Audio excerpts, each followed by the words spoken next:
in our ways, one of the ways in which we engage on gender inequality is to fight the food system and to ensure that we disrupt the global food systems towards advancing gender equality.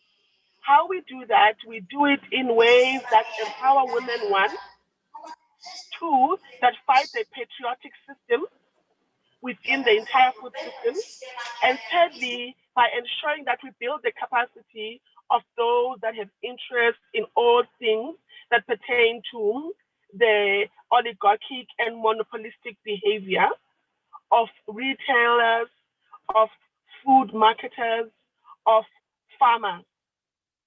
And so with that, I'd like to welcome you to our session.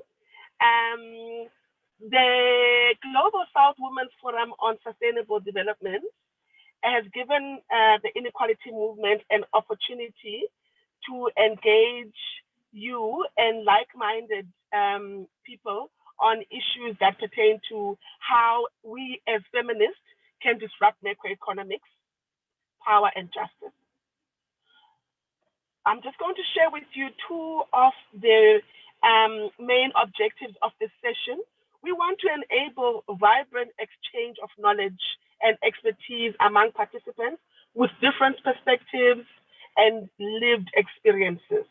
Secondly, we want to bring together individuals and groups who can speak to the impact of economic policy changes in the lived realities of women in their countries, have spent time analyzing related policies and legal trends, and or have ideas around policy alternatives or innovative ways of transforming macroeconomics into a tool for advancing women's human rights and gender equality.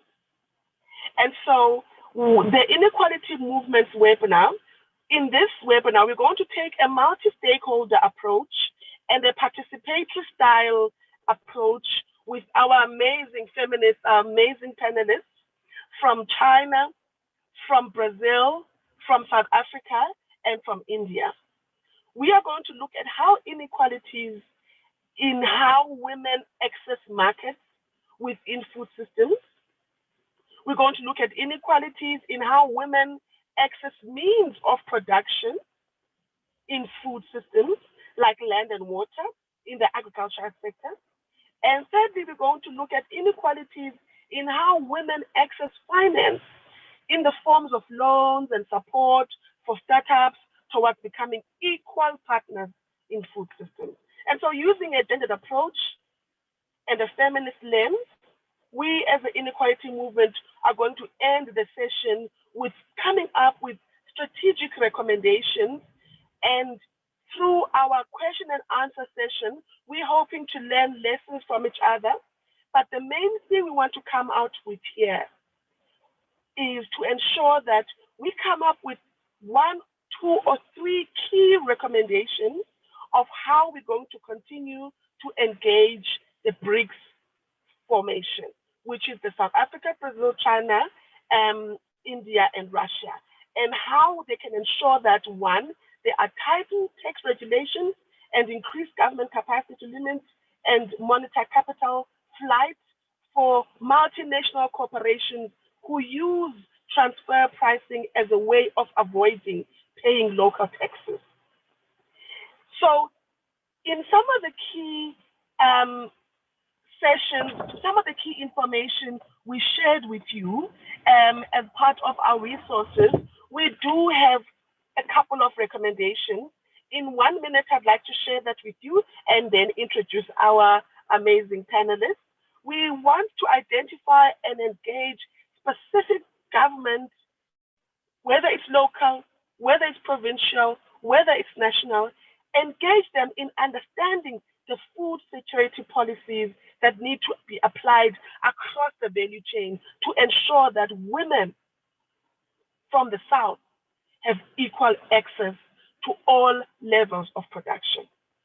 We want to ensure that from this conversation, we can come together as feminists and implement governmental programs to support farming and rural areas to ensure that resources flow from small and medium-scale producers all the way to other elements of technological packages in order to promote food production, build domestic productive chain composed of these producers, and finally enhance food security and remove women from the South from the poverty spectrum.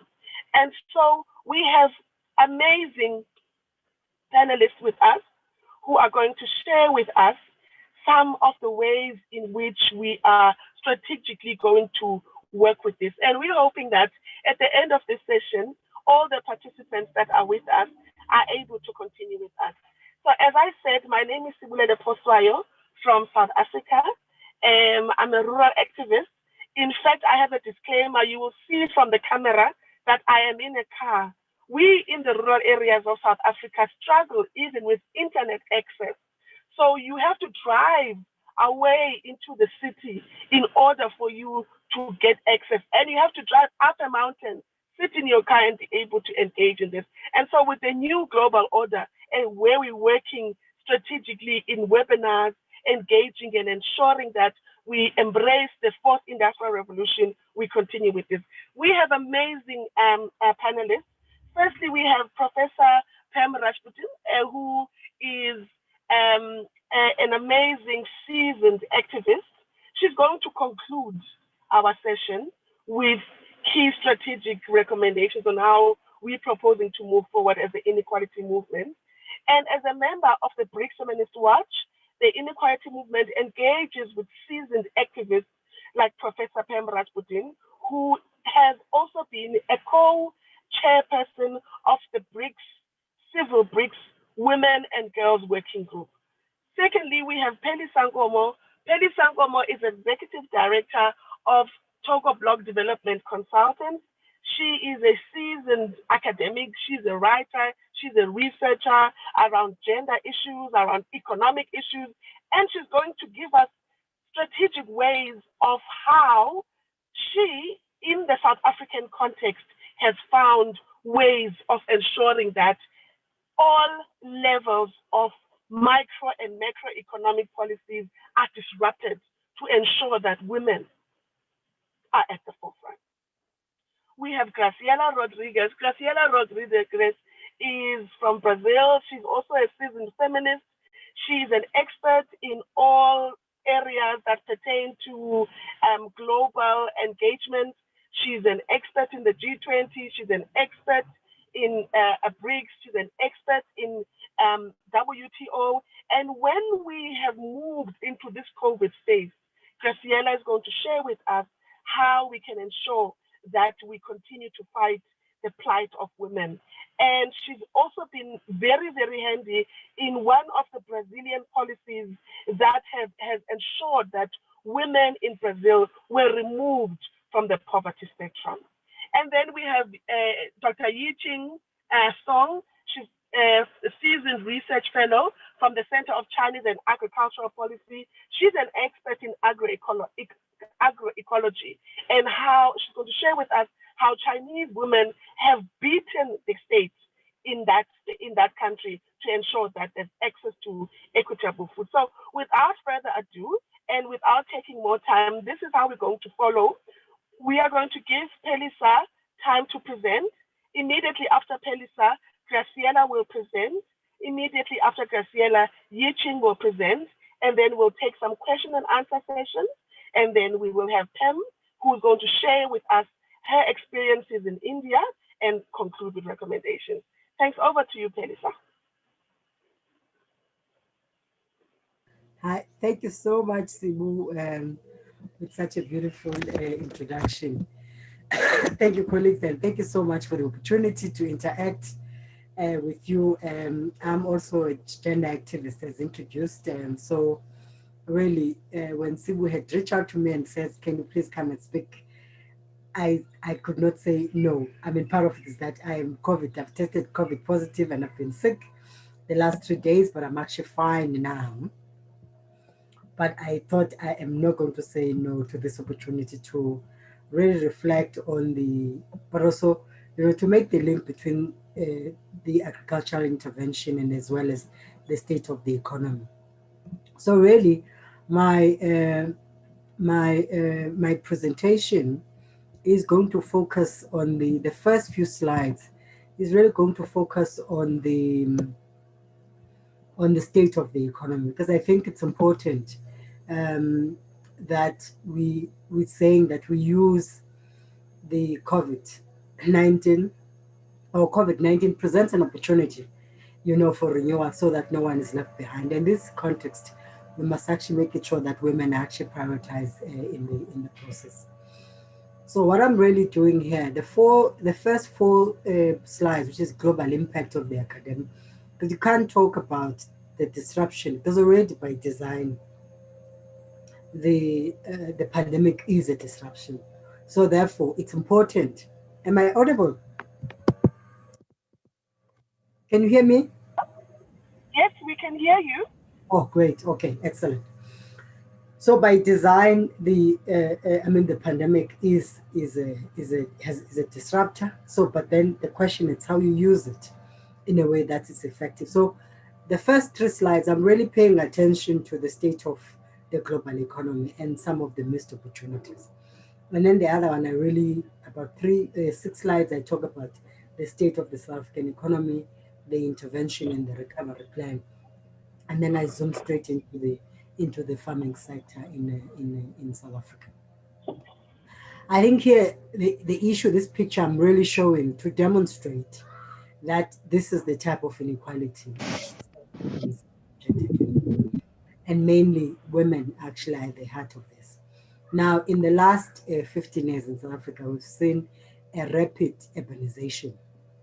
And part of that urbanization, you could see that it's not been planned, but also it meant that those who are moving into urban cities are looking for jobs, but they're not going to be jobs that are available immediately, but also profoundly are going to be food insecure. And I'll speak about that later.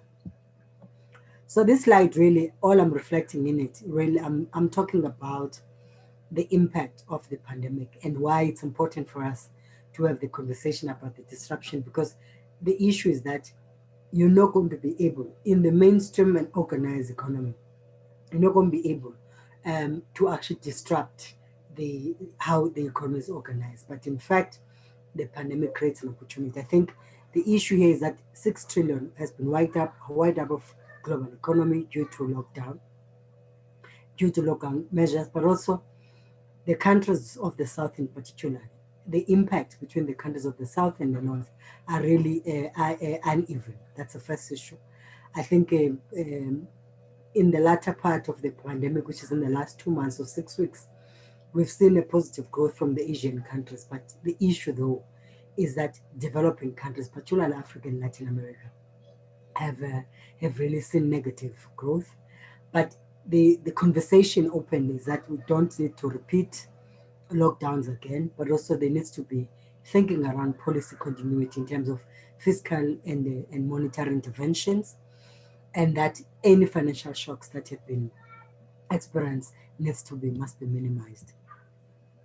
I think in the next slide, I'm really raising, I don't know if you're aware, G20 hosted its meeting about 3 weeks ago. And it's such a missed opportunity because actually it truly became a top shop, even though the focus and the theme of the G20 was focusing on women's economic empowerment. But there was no concrete program that really announced what is it that needs to be done in relation to the women's economic empowerment. But I think there's a global consensus, global political consensus. Now, global political consensus is not sufficient without a clear plan and allocation of resources. So the issue here is that we must really watch is that countries are going to start looking at turning back into the austerity measures, right? And meaning that cutting down the spending. And this is the time where we need more spending to support vulnerable citizens and communities. In this context, women. I think the second issue is really the unbalanced macroeconomic planning. It means that now we need to get countries internationally must get into a drawing board and make it sure that they really look at balanced macroeconomic planning. The issue of debt, for example, countries would have to reduce debt and in particular ensure that they reduce the debt dependent growth. We've seen it in South Africa, we have a serious issue that, for instance, we pay an interest of about 11 million US dollars on a weekly basis because our debt is actually on the rise. So our economy is actually being sustained by debt, and the debt-driven growth is actually quite dangerous for any economy. We need to think about financial reforms that we need to, we need to introduce as national economies. Again, now the financial reforms at the heart of it. Sibu makes the point around the issues around access to industrial financing. And that's really important for women because you're not going to be able to get women actually to disrupt food production systems if they don't have access to finance. But also, we must improve on policy coordination. And there's a lot of lack of policy coordination, Gina. I think here, one of the key issues, though, what makes even more vulnerable as a global economy, in particular global south, is that firstly, we've adopted the policy of financialization. So our countries, our economies are driven by financialization. And that's why we then need to move back to the basics and say agriculture must be the backbone of the economy. I think the issue, market concentration and stagnation, I'll talk about it later on, is that certain sectors, and one of those sectors, agricultural sector, is highly stagnated. I mean, it's highly concentrated, but also we've not seen wage increases in the South African economy. I mean, particularly if you talk about even wage gap in the South African context, you're sitting with between 10 to 30% of wage gap between women and men. Dual policy, I think the dual economic system, for example, continues to hamper. So you have smallholder farmers. Cebu makes the point around the support for smallholder farmers and the established. And I'll really map a picture there in some of my slides. And as well as the need for us to really ensure that our policy architecture is actually geared towards the recovery, but also with a very clear, targeted, pro-poor approach and focusing on women. So Hi, I'm going to Melissa. bring it. 2 more Yes. minutes to go. All right, then I'm going to jump. All right, thank you for that. Let me quickly jump into my. So, in the South African context, let me put it this way: South Africa is a food secure country at a national level. But at a household level, South Africa is a food insecure country. So it means that actually there are households who go to bed without food. In fact, the research by State say indicates that 25% of children, particularly in Gauteng is one of the biggest provinces with the highest GDP output. So in essence, 25% of the citizens that go to bed without food. We've had an issue of malnutrition and stunting of children. So there's a huge issue. There's a gender dynamic issue in food production in South Africa. One, in terms of access to land for women, right? And also the issue, the fact that women dominate the informal sector of food production and subsistence sector, and they have no support system. Now, this slide is quite important. It just gives you a quick picture with 1 minute, Cebu. It's a quick picture in terms of with commercial farmers, 4,000. Small scale farmers only occupy, 1.75 of hectares. Their production output is only 13% of the agriculture. Now, here in the context of South Africa, there's both the issue of access to land, there's a racial question, there's a agricultural infrastructure, and obviously there's a gender question. So the slide I put up here really demonstrates that women are really 47% are only women, female farmers, but there's no specific support that looks at it. So let me then rush quickly and talk about the market concentration. South Africa has a huge market concentration. So I know I'm left with 1 minute now, Simu. So I'm going to I'll use this minute to talk about market concentration. No, I think here I recognize that traditional way of food production is replaced by practices more akin to manufacturing, right? Greater coordination, but we have a high concentration in South Africa and the cluster crops and products that are put there. For example, in the livestock, I mean, livestock, which is the beef poultry, which is the source of protein, for example. In terms of high value crops, avocado, citrus fruit is also concentrated. Maize, which is the staple food, and soybeans, highly concentrated. And even industrial crops, cotton and sugar, it's actually also highly concentrated. What are the key issues from a structural, my last minute, Cebu? Firstly, we need to change in the legislative regime. I think the issue is that the value chain participation, women must participate in the value chain, but also we need to make it sure that there's budget allocation in terms that supports women's agricultural production with a very clear feminist perspective, because women must be able to participate in the value chain. But at the heart of that is that we need to look at the role of institutions, the policies, that are designed, stakeholder involvement in South Africa, which is in this context, women must really have a voice in agricultural development, demands the dynamics and the nature of innovation system and changes as well. But also the change must be about that we can't use the old way of production when in fact there are new dynamics at play.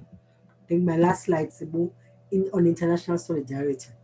We need a community-driven production system, developing partnership with worker organizations. Workers, for example, invest some of their monies through pension funds. They could start partnering with women's organizations, and women can produce food, and at the same time, they can get into agro-processing and mobilizing a cooperative economy. So you use the agricultural development sector to build a cooperative economy where there's a security, food security at household level, but also sharing global experiences, both from a policy perspective and as well as mobilization strategy. Thank you so much. Thank you so much, Pelisa. That was amazing.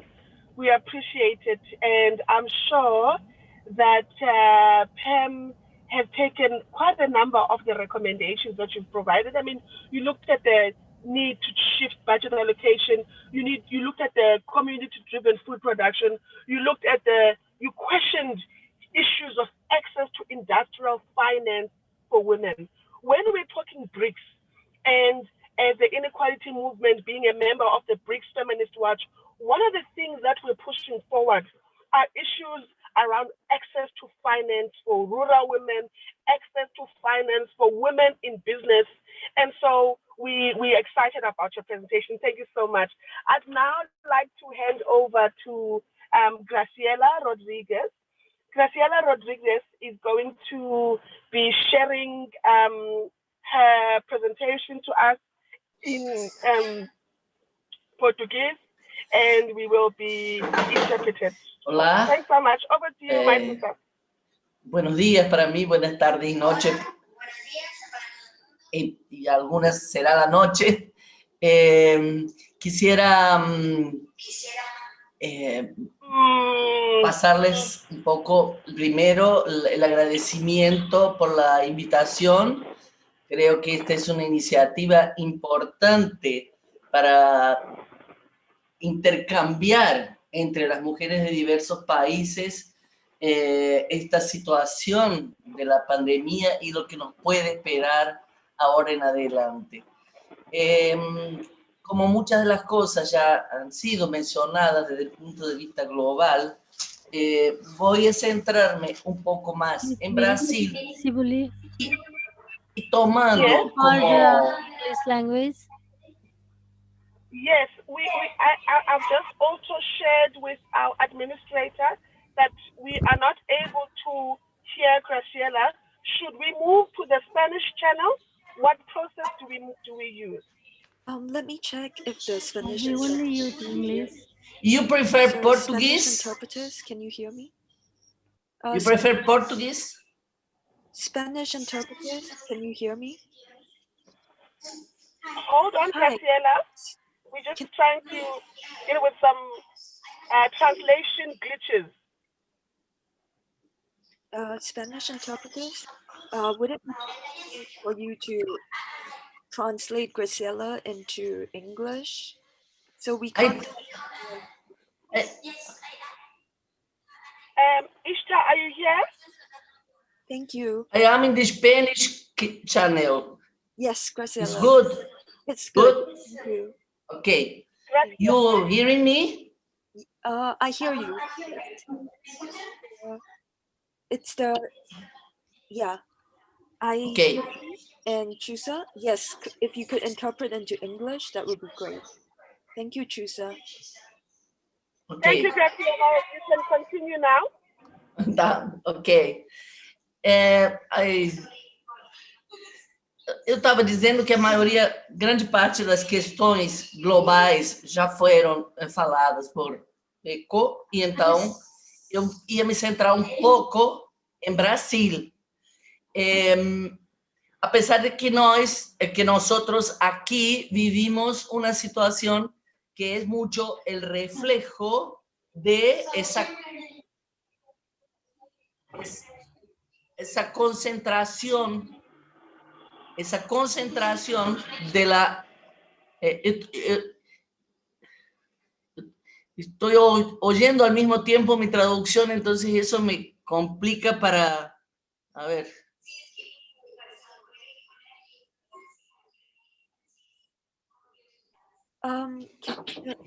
Yo voy a apagar mi traducción a ver si se puede eso, ¿no? Graciela? Okay. Yeah, Graciela, what you need to do is that at the language channel, you need to select mute original audio. Then you won't be able to hear the English interpretation. Okay. Então, nosotros sabemos que existe una grande concentración en el sector alimenticio desde el punto de vista de las grandes empresas transnacionales. Y Brasil, como parte del sistema exportador de alimentos,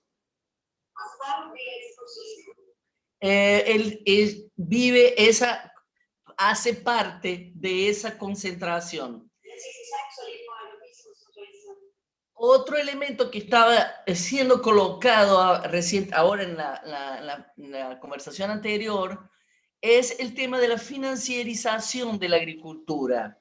Y este es un tema muy importante. Brasil vive un proceso, hace ya algunos años, de financiarización paulatina. Y esta financiarización paulatina, que ha llevado en gran parte el país a la desindustrialización, nos estamos viviendo un proceso de desindustrialización, es en gran medida uno de los temas, de las cuestiones que ha permitido la realización del golpe político que sufrimos y que vivimos. Aún vivimos en un golpe. No es una democracia. La democracia en Brasil en este momento es una cáscara vacía. No hay tal democracia. Esto no es un proceso democrático. Es importante decirlo esto al principio para que puedan entender cómo el Brasil ha cambiado su orientación y su participación en el sistema internacional. Si nosotros veníamos de un proceso de cambios positivos, digamos así, para la superación de la desigualdad y de la pobreza, nosotros veníamos en un camino de superación de las desigualdades que en los últimos 15 años habían caído permanentemente. Vivimos en este momento un momento de nuevo de ascensión, de aumento de las desigualdades, por varios motivos y bueno, puedo mencionarlos rápidamente. Evidentemente, primera situación es el golpe, que una de las primeras medidas fue el uso de volver a tener el ajuste fiscal. Brasil tiene en este momento una de las políticas más, si no la más absurda desde el punto de vista de la situación de crisis global. Y dicho por muchos economistas, porque el Brasil optó por ley por un techo de gastos. Brasil no puede aumentar los gastos del presupuesto público por 20 años, según esta ley. Esto es un absurdo, porque efectivamente en la pandemia hemos visto cómo la discusión de los economistas, que se han tornado casi todos keynesianos de repente, todos en crisis son más keynesianos, hasta los ultraconservadores y ultraortodoxos. Y donde se vio que los países echaron mano de de emitir moneda inclusive para poder sustentar las situaciones debido a las caídas de la producción por la pandemia. Brasil, por el contrario, es un país que ha aprobado esta ley de un ajuste estructural muy perverso por los 20 próximos años. Un país que tiene una población creciente y necesidades crecientes. En fin, es esto uno de los puntos más graves, digamos, de la situación actual, uno de los puntos. Entonces yo les decía que esta financiarización de la economía como un todo y de la agricultura en particular hace que el sector del agronegocio haya tenido digamos, retomado una hegemonía casi total en la economía. Es el sector rentista, el sector financiero ligado al agronegocio, los dos sectores, pero muy juntos, los que tienen esta economía, esta hegemonía sobre la situación política brasileña. Y esto sumado a un gobierno que tiene por detrás el poder militar. O sea, esto ha sido un golpe, aunque sea un golpe disfrazado de alguna manera, disfrazado de una forma democrática, que es la forma en que la onda conservadora global está, digamos, promoviendo cada vez más formas de corromper, erosionar las democracias y colocar estos arremedos, estos engaños de democracia, como ha sido el propio caso de Trump o como ha sido claramente el caso de Bolsonaro y algunos otros procesos bastante manipulados por diversas maneras, sea por las comunicaciones, sea por o sea, la prensa y la manipulación de la voluntad popular, o sea por millones de otras formas. Inclusive, en el caso de Brasil, fueron muy importantes lo que se llaman las fake news.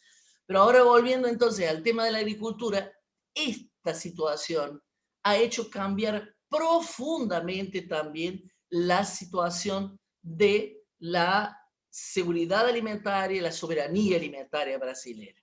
En realidad, Brasil está se transformando en un país sin soberanía, porque como digo, este proceso de cambio político ha sido evidentemente muy determinado por las batallas, por las luchas hegemónicas globales, donde Brasil ha sido destinado a una división internacional del trabajo que profundiza la producción de materias primas agrícolas y minerales en favor de, digamos, básicamente guiado por los intereses de Estados Unidos, que precisa controlar, y el continente latinoamericano está sufriendo este proceso de sumisión y de intervención en las democracias, muchas veces aún débiles, pero que estaban en proceso de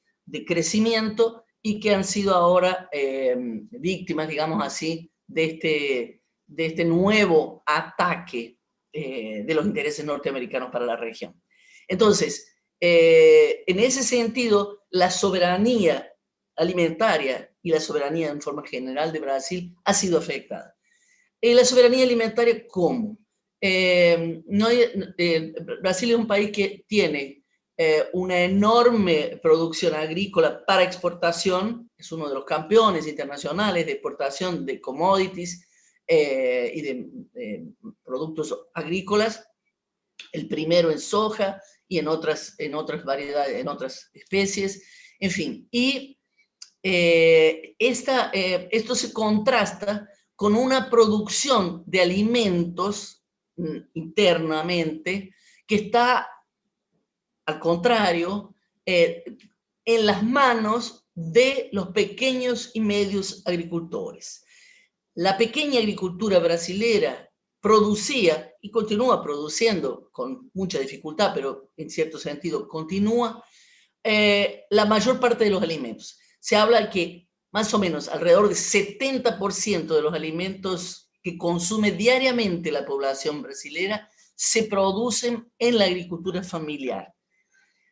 Entre tanto, algunos de estos productos, y ahora hablando un poco específicamente de la pandemia, estos productos siguieron produciéndose. Es muy impresionante, increíble que la gran organización del sector de los agricultores, campesinos y de las mujeres en la agricultura familiar ha conseguido mantener la producción de alimentos de una forma también bastante, digamos, asegurada, tranquila.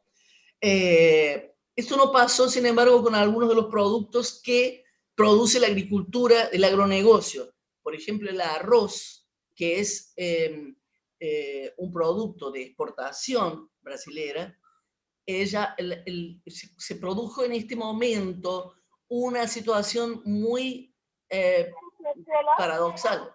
¿Sí? 2 more minutes. Ok. 2 minutes.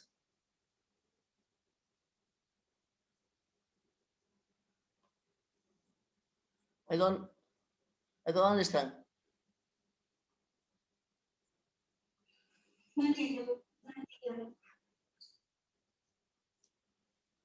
Bueno. Entonces decía que un movimiento paradoxal ha sido que el arroz, por ejemplo, que es un producto básico de la alimentación. ¿Podrías traducirme? I don't understand.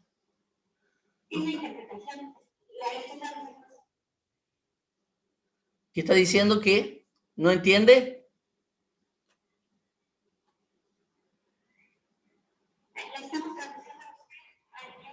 Ok, pero ¿me puede decir qué dijeron? ¿Quién me habló? Si Bulel está hablando. Bueno, voy a tratar de terminarlo más rápido porque tal vez sea el tiempo, no sé. Lo que decía es que entonces se vivió una situación paradojal, que es que el arroz, que es un producto de exportación, subió el precio porque se destinó más arroz para la exportación que para la atención del mercado interno. Entonces, el país tuvo que importar arroz. Esto es una cosa extrañísima en Brasil. Importar arroz para poder cubrir la producción interna, cuando Brasil siempre ha sido un gran exportador de arroz. Entonces se dan esas situaciones complejas que este modelo brasilero de concentración brutal de la tierra, 1% de los propietarios rurales tienen casi el 50% del territorio rural, del territorio agrícola, en cuanto más del 50% de los productores pequeños tienen 13% del territorio nacional para agricultura. Y con este pequeño territorio es que se garantiza la soberanía alimentar. Entonces, este es un proceso que viene ganando forma, esta concentración de la tierra, sea a través de formas ilegales, en general ilegales, o con inversiones extranjeras, se está aumentando, y por lo tanto el proceso necesario aún en Brasil de reforma agraria, este es un tema que tenemos que pensar específicamente para las mujeres, porque si no, no conseguimos el acceso a la tierra y con ello el acceso a la producción de alimentos. Este proceso está quebrado en Brasil. La situación de la reforma agraria es de parálisis. Los órganos del gobierno que eran los encargados de la reforma agraria se están siendo desmontados o paralizados en sus acciones y con presupuestos disminuidos. A esto solamente me gustaría agregarle un punto que ha sido noticia internacional, y sobre todo por el acuerdo Unión Europea-Mercosur, que es la cuestión del avance de las quemadas, de los incendios forestales, como una forma de, digamos, de conseguir tierras, de destinar tierras ahora limpias después de los incendios. Se retira la madera y se hace pasto para el ganado en primer lugar y después puede ser también para la agricultura, pero es para la ganadería o para la agricultura, y estos incendios que en la mayoría de los casos han sido criminales, han sido producidos, están siendo fomentados por el gobierno.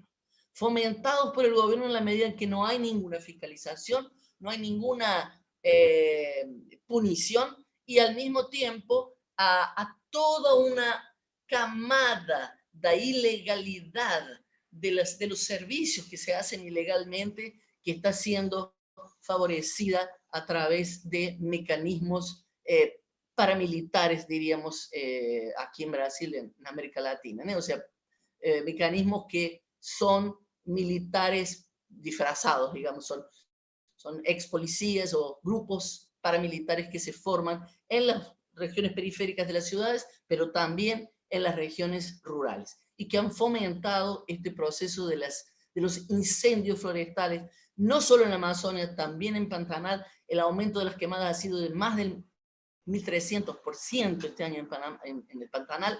Entonces estamos viviendo una situación de verdadero desastre nacional y que va a repercutir en la soberanía alimentar cada día más.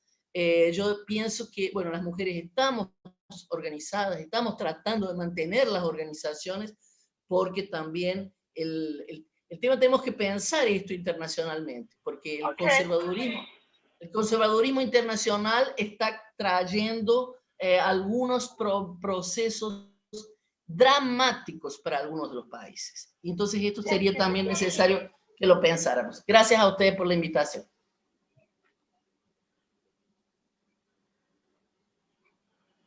Thank you so much, my sister. It's so amazing to hear you talk about, how agribusiness and its oligarchic and monopolistic behavior just works to the adverse of rural women, of ordinary women, whether they're urban or rural, uneducated or educated, or within the agricultural sector or anything.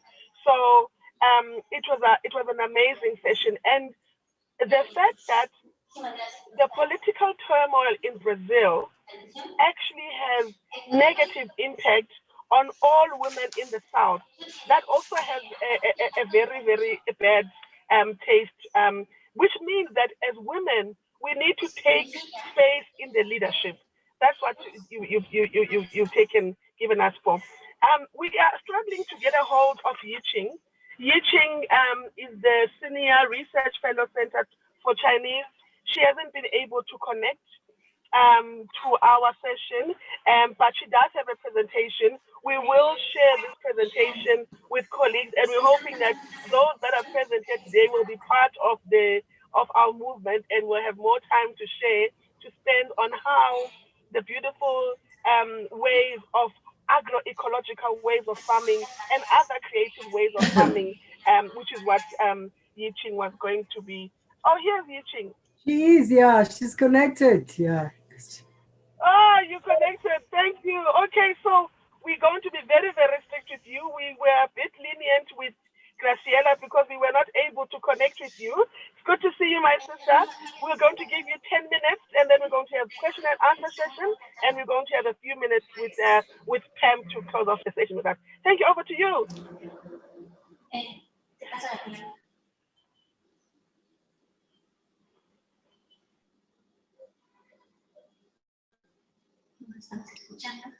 Hi, hello everyone. Thank you. Can I share my PPT?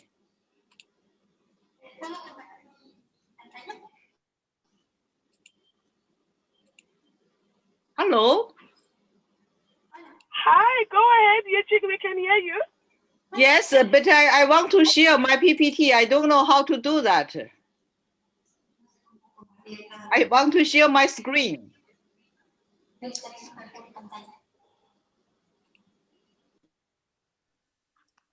Hello? Hi, Yiching. Can you hear me? Yes, I can hear you, but I want to share my PPT. It's okay?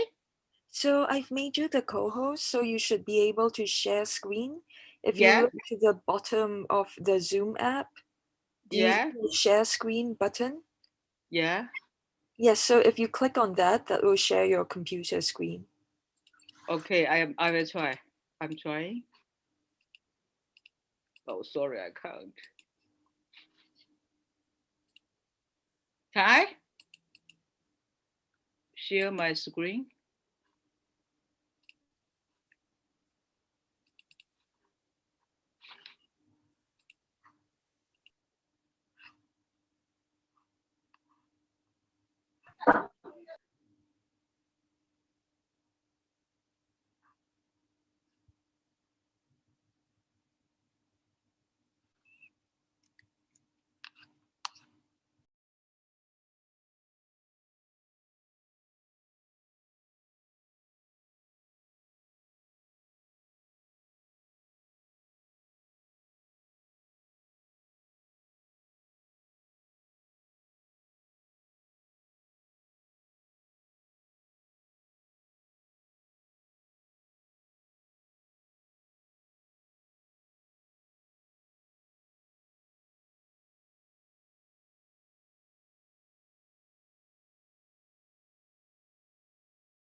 I Ching, are you still around?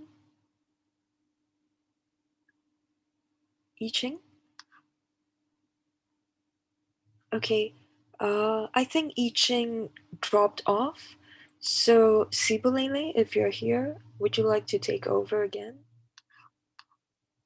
We're very sorry that we're struggling with connection with our Chinese colleagues, but we think that let us have Pam, who's going to do for her input on the Indian perspective, and who's also going to round up some of the recommendations and the similarities between Brazil and South Africa. And then, because we started a bit late, we still have a bit more, 10 more minutes. When Yiching is back with us, we'd really love to give her that opportunity to share with us the experiences that women are having within the food sector and some of her recommendations, some of the Chinese recommendations on how the global macro economies can be disrupted for the benefit of women. Over to you, Prof. Pam. Thank you. Thank you, Shibu. Can you hear me? Yes, Can you hear you, me? my sister. Okay. You have given me a very difficult task, but I'll try to do my best. But let me share my thoughts first.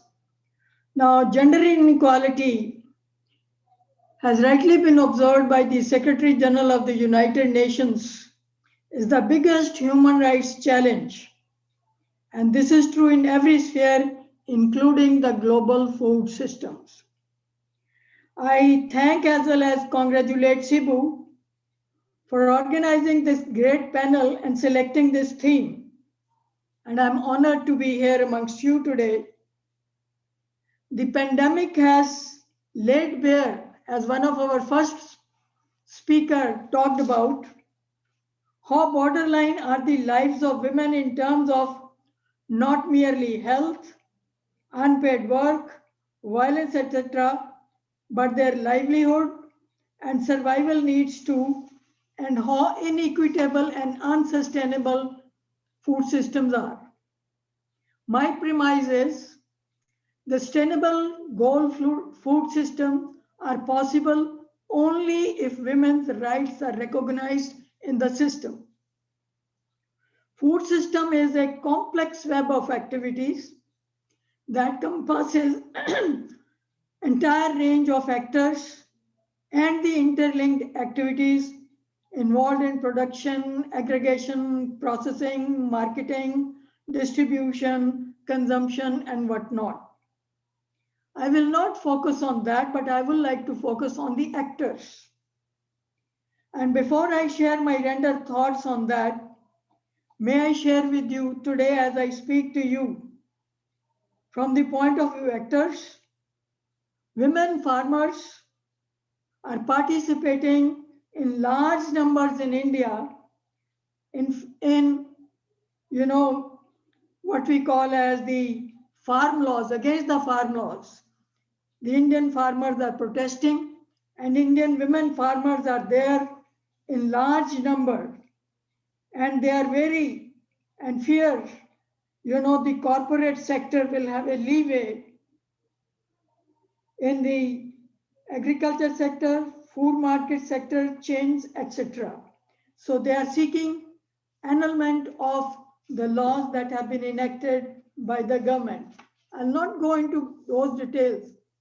Be that as it may, permit me to say that in all fora, be it global, regional, be it G20 or BRICS, the states reiterate their commitment to the Sustainable Development Agenda to be achieved by 2030 and the dedication that no one shall be left behind, a hope particularly for the diverse and marginalized sections of women and other population.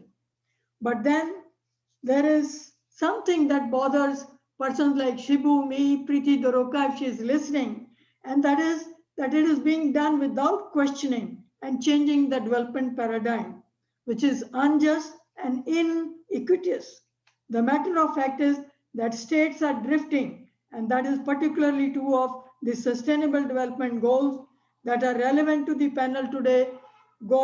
Sustainable Development Goal 2, which deals with hunger, and Sustainable Development Goal 5, which deals not only with gender equality but also has an indicator on land rights. The pandemic has further derailed the process. The latest data on hunger shows that 820 million people do not have enough food to eat, and women more than men are affected. The global food insecure population is on the increase. According to one estimate, women and girls make up 60% of the world's chronically hunger people. And may I say that the economic dominant market paradigm has utterly failed to achieve development goals like the provisions of basic needs, food security, social security, and gender justice, in as much as to argue for a global food system that is equitable and sustainable. Coming to the actors, as I said, I will not talk about processes, but we'll talk about actors. Now, when it comes to actors, what we notice is women are intrinsic part of the web of activities of food system, but they are invisible. If you walk through the fields of any part of India, or for that matter, Africa, be it the wheat fields, paddy fields, or cotton growing fields, you will find women and women around. They play a vital role in growing, processing, local marketing, food in developing countries. 70% of the women, in fact, in India, the percentage is more. They work in rural areas in the agriculture sector. And yet, is she recognized? No, she's not recognized even as a farmer. She doesn't have ownership of the land, access to assets, productive resources, subsidized inputs, credit facilities, finance, market, social protection, technology, and even the entrepreneur skills, which has been very well pointed out by a project done by Seva in India. So do women control the world's big supermarket chains?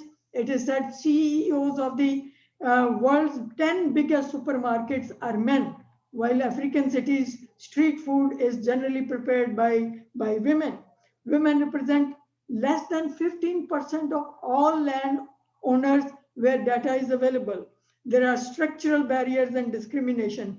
Nothing highlights the inequalities between men and women as much as do the social norms around the food and food system. In India, we have a network which has a presence in most of the states. We call it as Makam. That is, a platform for women farmers who focus on the land rights, also focus on advancing their access to resources and valuing their wisdom, etc.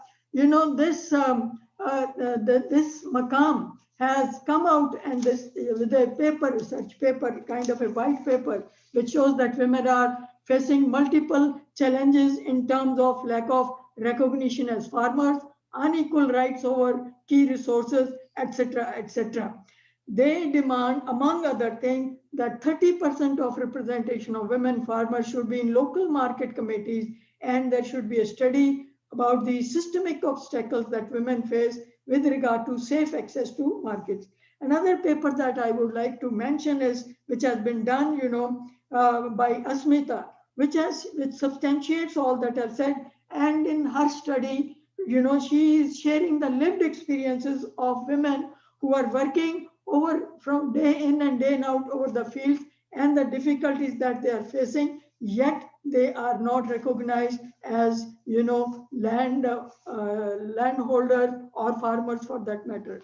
May I further share that without that this I'm sharing this because, as Sibu mentioned, I happen to be founder member of the BRICS Feminist Watch, and also this year I was co-chair of the working group on women and girls during the Civil Forum of Russia 2020. What I want to say is that women's group on women and girls very much recognized, and this is one of the recommendations, that women must have a right to land and resources. Now, there was another group this year that was a group on food and health. This group discussed at length the issues of food security and many other issues, food security. And they also said that BRICS countries can become a stabilizing force for the global food market and source of food security. BRICS community should address, this whole food security issue from global, national to regional level. And they made a couple of recommendations which are very, very important. I'll just highlight for that matter. One was that we need to address famine. We need to talk about famine relief. Even when countries like India and all, they're producing a lot. But when it comes to this famine kind of a situation, this is a serious situation which needs to be looked at. Social security is another. And also it says that governments of BRICS community shall support the livelihood of small food producers, in particularly maintain their liquidity and even access to resources. They talk about support to food processing sector, transport sector, local food markets to ensure and all that. They also talk about multi-level cooperative system. While talking all about this, the group does not make a specific mention about the women per se for that matter. And that is why in that context, I would like to say that the BRICS Feminist Watch, which comes out with a statement every year, but this year also we had a statement. Most of the recommendations were included in the working group recommendation. But when it comes to final, which has to go, we must say, because we are talking about strategies and Shibu is concerned with strategies, when it comes to that, there are one or two recommendations that are picked up, right? Not all. And for that matter, this time the BRICS leaders, they have accepted that the Women Business Alliance, but they're not talking about these needs of the women at the grassroots level. So in that context, particularly the BRICS Feminist Watch statement of 2018 is very, very important, which said that women face structural barriers and access and control over resources, including dispossession of land, which has negative impact on their lives and livelihood. Our friends from South Africa, our friend from Brazil, she has been talking about this. It is reflective over here. Women bear an unfair and unequal burden in promoting food, water, fuel, care for themselves and the families due to prescribed gender roles, lack of access to infrastructure, energy, appropriate technology, and the effects of climate change are the burden. So these are the issues that BRICS Feminist Watch comes out. These are the issues that the group on women and girls came out with.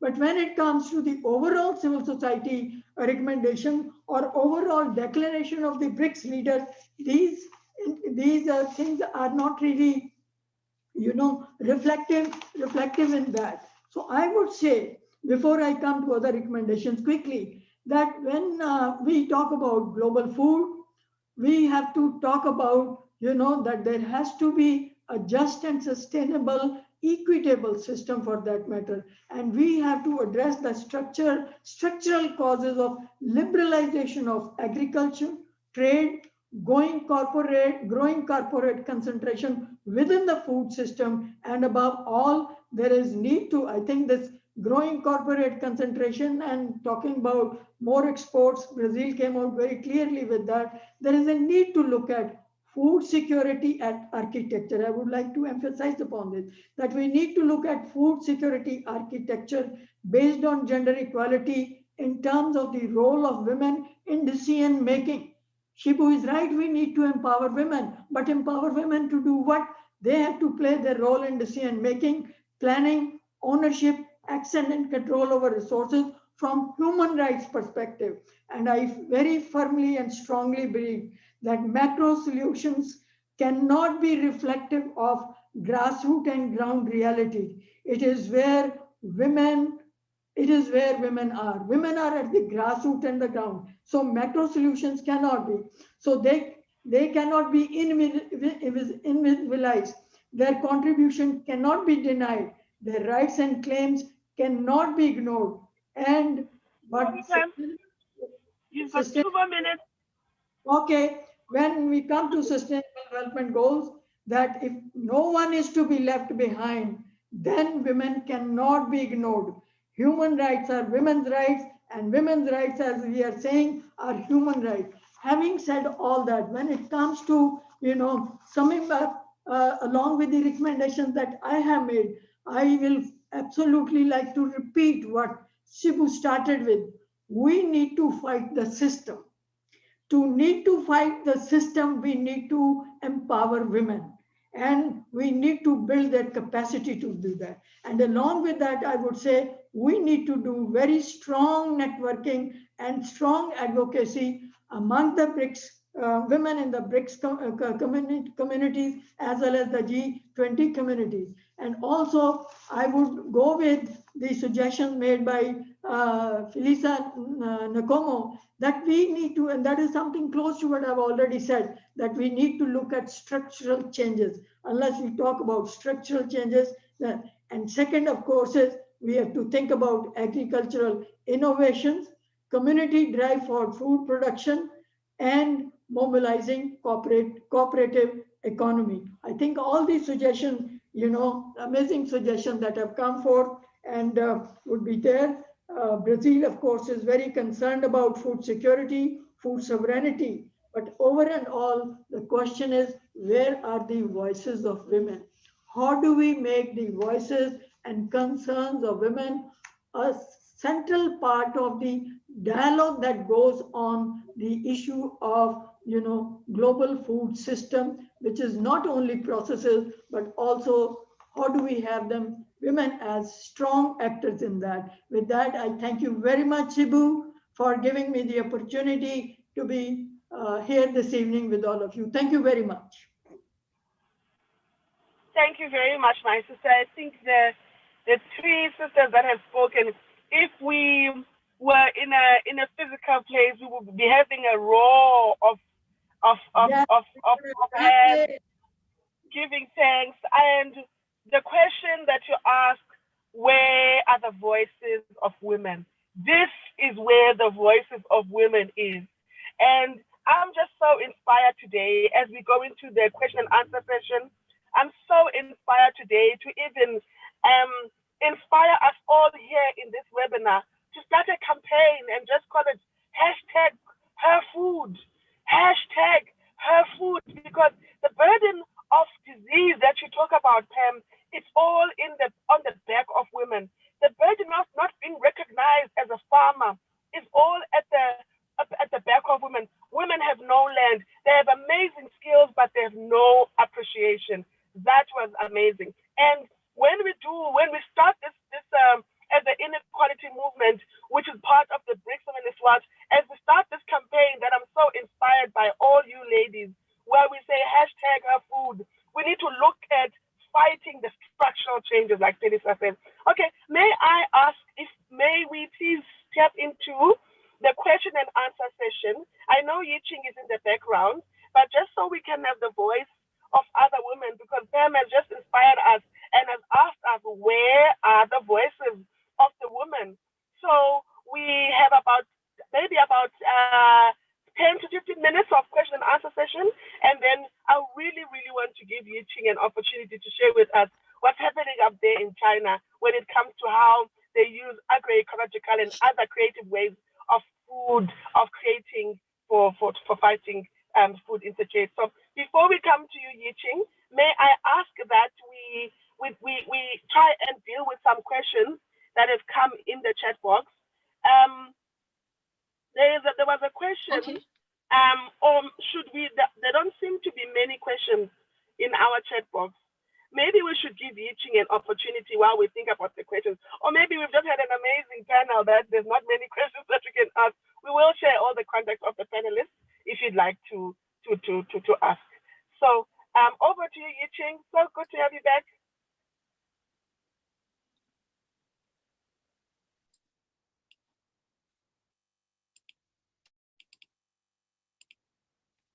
Okay, I'm still trying to share my screen here. I try to show my PPT. Over to you, Yiching. You can start.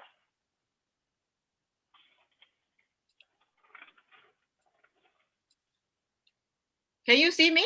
Yeah, I think we're struggling with Yiching's sound. Yes, we can see you.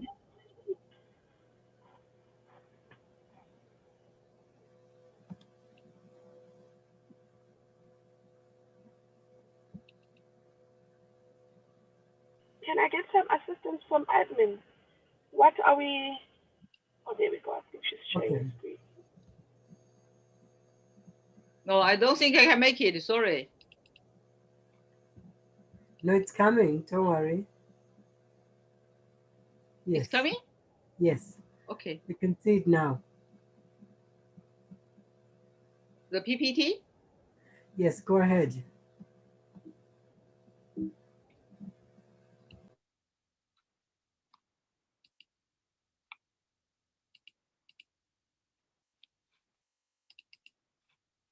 I share it in my screen, but I don't know how to. Hi,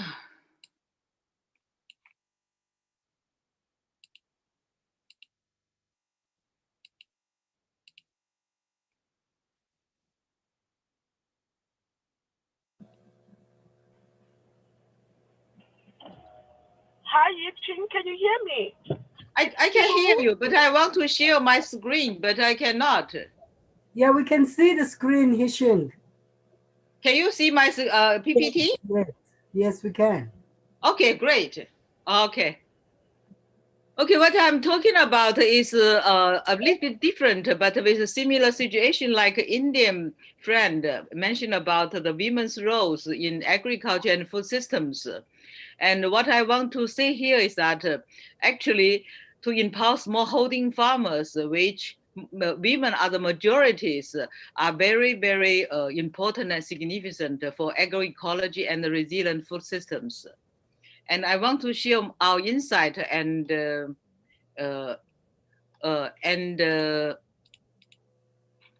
appearance here in China. Actually, this COVID-19 is really sent us a message that nature and human are really these are problems with our human interactions too much, especially the industry and the chemical agriculture. Now it's gene industry agriculture now. It's really caused a lot of problems here. And then a lot of message already told us how bad the inequality is. 70 to 80% of the global food are produced by the smallholder farmers, and the women are the majority of smallholder farmers to produce those food. However, those are hungers. Most of them are the poor farmers, and the majority of them are women who are in starving, and then support their family and kids also. Especially in Asia. Asia is the continent that with the biggest group of smallholding farmers. And because of the male dominant migration, feminization of agriculture are very severe in most of the countries, especially in the Himalaya areas, in the mountain areas, where we studied in China, in the southwest part of China, Nepal, east of India and Bhutan, those countries. Another issue I want to talking about here is farmers' seed and agrobiodiversity. actually, farmers' seed are very important for the sustainable food systems, and which women are the dominant and important keepers and savers of of seed. And then, but however, their roles in the maintaining and the conservation of biodiversity are not have enough attention from the government, and don't have a sufficient support for their roles to doing that. However, they are still continue function in maintaining these diversified seed systems. And the current trend, as we all know, in globally, especially in in the global south, the biodiversity are disappearing very fast, and the damage the ecosystems, and also the diversified farming systems, and even farmers' indigenous food systems are threatened, because the whole farmer seed systems are threatened and damaged by the industry and chemical agricultures and the GM crops. Those kind of modern technologies are really bring a lot of monocropping and wiping out the diversified cropping system and seed systems. This is quite severe issues, and then have a lot of call from the very top level, like FAO, like UNEP, and even in China in the beginning of this year, the first time the national state councils give us the country document calls for the conservation of farmers' land resources and in situ, and also consider it as a long-term strategy at the national level. However, at the action level, the support for the smallholder farmers and the women are still very limited. And one thing I want to emphasize here is that when the policy and the science support the conservation and the agrobiodiversity, most of cases are very scientific oriented, and not much attention and support for the whole bioculture systems, and only support the very much scientific and technology oriented and in a top-down way. Actually, the whole system is more in a holistic and multiple level by culture heritage systems with different aspects, not only economic, not only technology, but with culture, with spiritual, with the whole diversified livelihood. And this is the base of the whole food systems. However, which is not get enough attention for the whole systems. I think we think that this is the issue. And then one of the priority program supported by the China Academy of Science are trying to link the community, the mountain communities in Nepal, in Yunnan of China, and also in Andes mountains in Peru, trying to make sure that this bioculture heritage cases and to be trying to enhance this kind of model and as a show model to conserve the bioculture systems for enhance the indigenous communities and support the conservation of biodiversity and the bioculture of the indigenous communities. This is what we have done in the past few years and still continue effort here.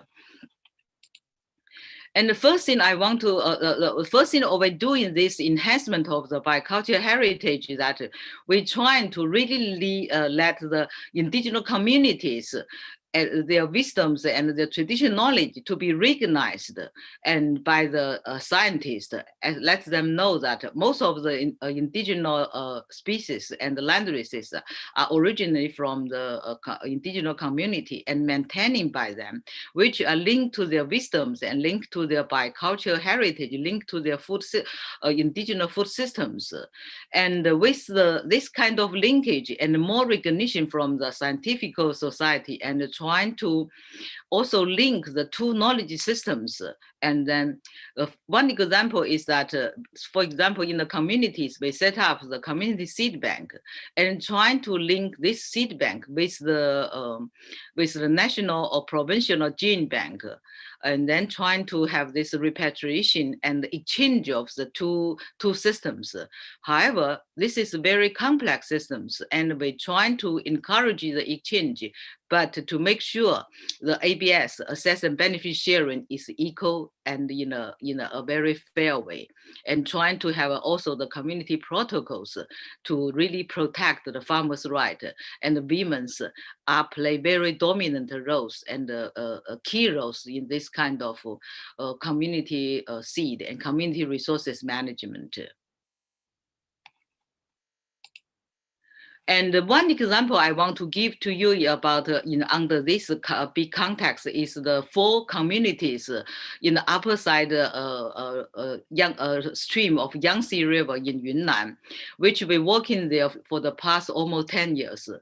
And these communities, they starting from the women group in one village, and then gradually, because they share one ethnic culture called the Nashi, and then the 4 community gradually form into a 4 community platform. They call this Nashi Village Alliance, and then they're trying to, because they're all along the watershed, and they try to working together in climate change adaptation, and even in this COVID-19 crisis adaptation, and then also trying to improve their livelihood and exchange their culture.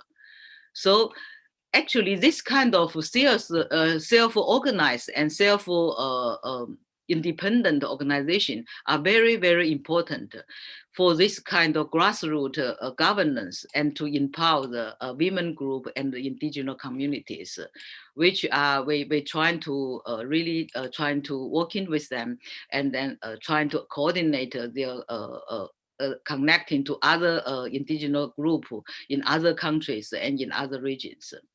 And those communities are really first based on their indigenous and traditional knowledge and base first. For example, in one of the villages, Dong Village, they have this kind of over 1,000 years old irrigation systems. These systems, they manage it by with their customer loss, and then also share the water and manage the water with their customer loss, and manage it by the farmers themselves. And because of these irrigation systems, they manage to adapt to the big drought and the climate change programs. And another thing is that the food systems. We have 2 more minutes to go. Yeah, almost done. And another thing I want to mention here, women are play very, very important role in the food systems. Here you can see they really use the land resources and the local food materials, local product, and then nourish their family, their communities. And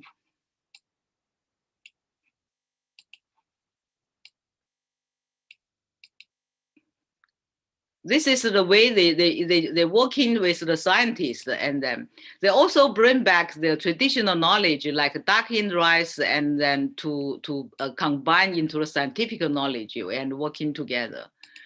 And another thing I want to mention here is that women are really seed keepers and food producers and the leaders in the community. Their roles and need to be enhanced, and the inequality and their right to land, their right to these resources, and even for financial support really need to be further enhanced, which are quite limited so far. Another thing that we're trying to enhance them is trying to link the rural community with the urban consumers, because of the rapid development in China, and there's increased demand of consumers in cities for healthy and quality food. And then at the same time, they have more concern for the environment, for the indigenous community. So we're trying to have a more, to link the rural and urban, and trying to have a more interaction with the two.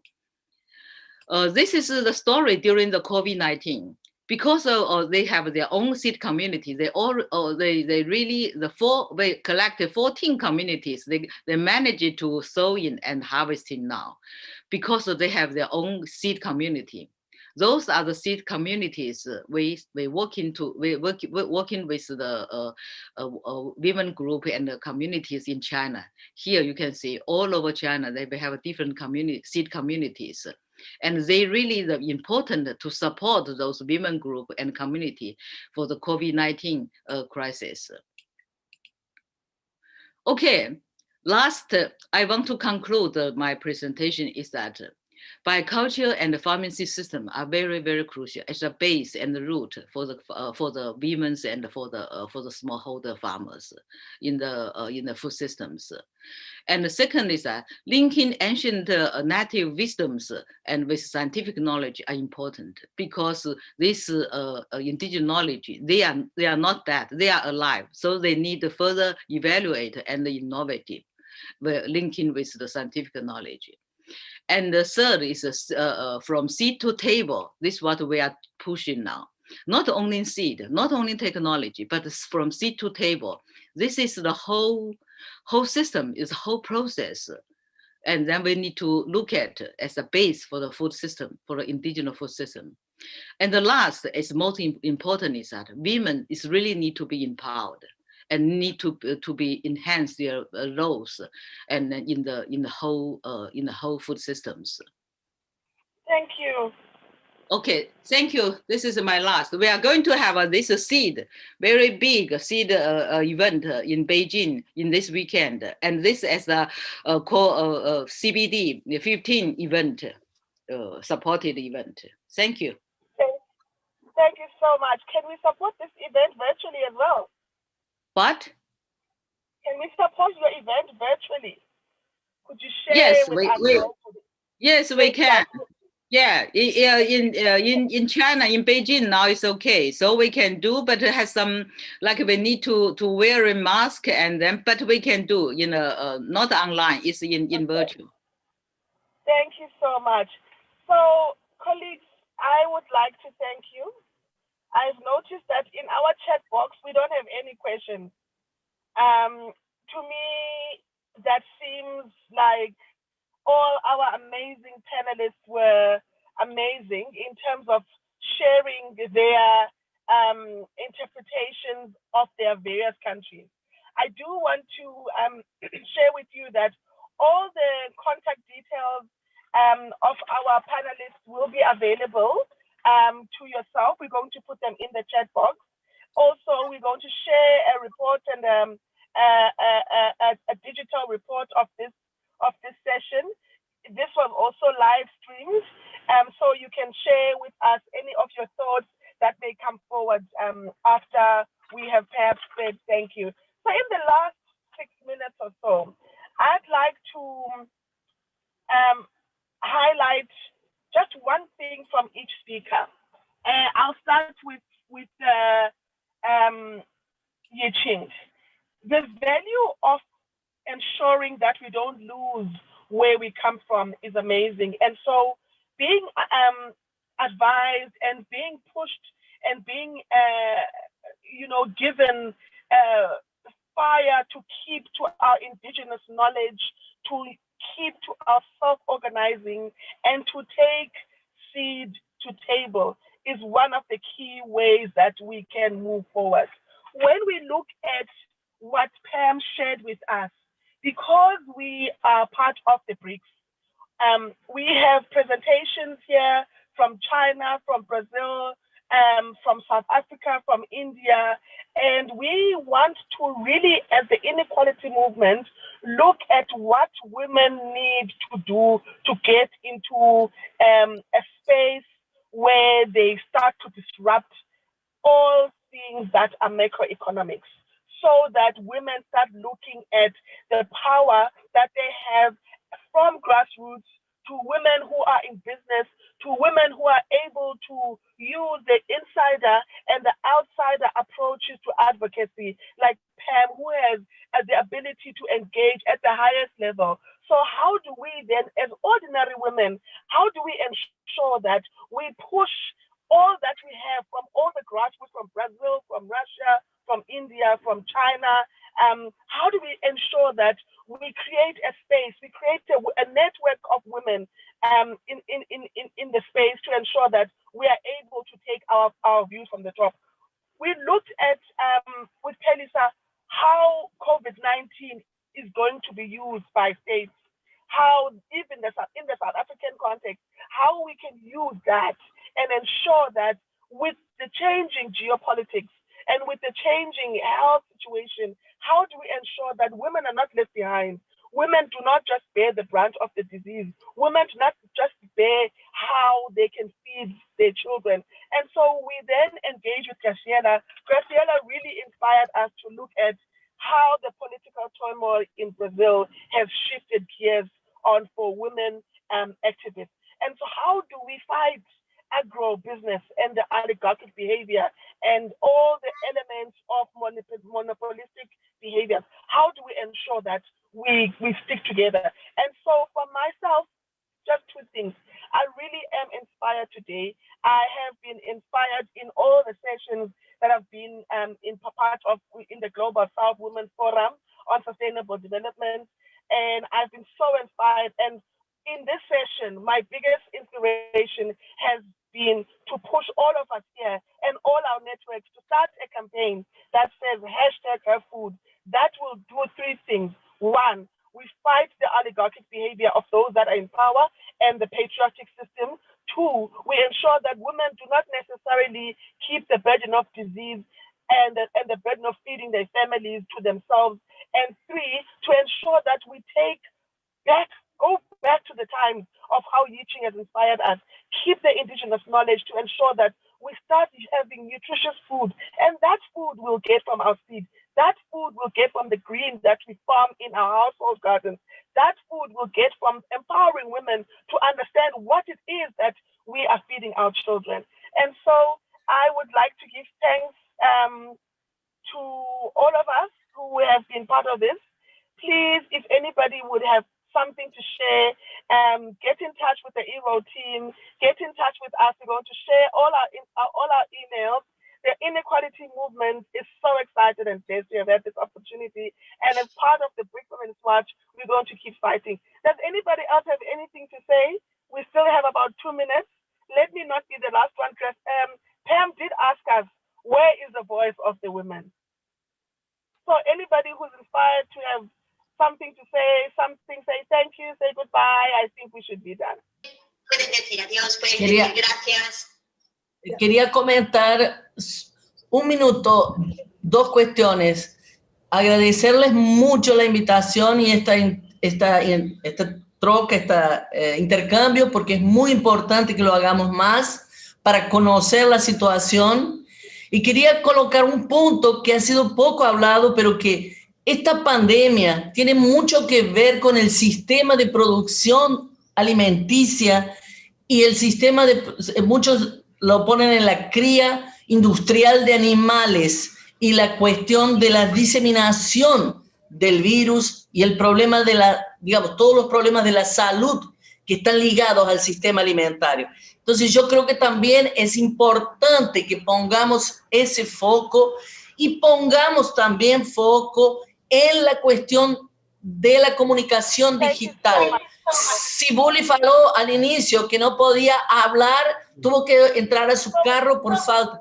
Esto es una falta para las mujeres rurales del mundo entero. Y no podemos entrar a la tecnología de este siglo sin internet, sin tener ese acceso. Gracias. Yes. That's true. Thank you so much. Thanks so much, colleagues. We literally have 30 seconds left. Thank you so much to everyone. Thanks so much to the panelists. Thanks so much to Evo for giving us this opportunity. And thank you so much to the GSWF team. You guys are amazing. We are not all connected everywhere we are, but you made it possible. All Viva South Women! Viva! Viva! Bye, everyone. Thank you so much. Thank This was you. excellent. You've made our festive service. Thanks, colleagues. Bye-bye. Bye. Bye Thank you, bye. Siblen.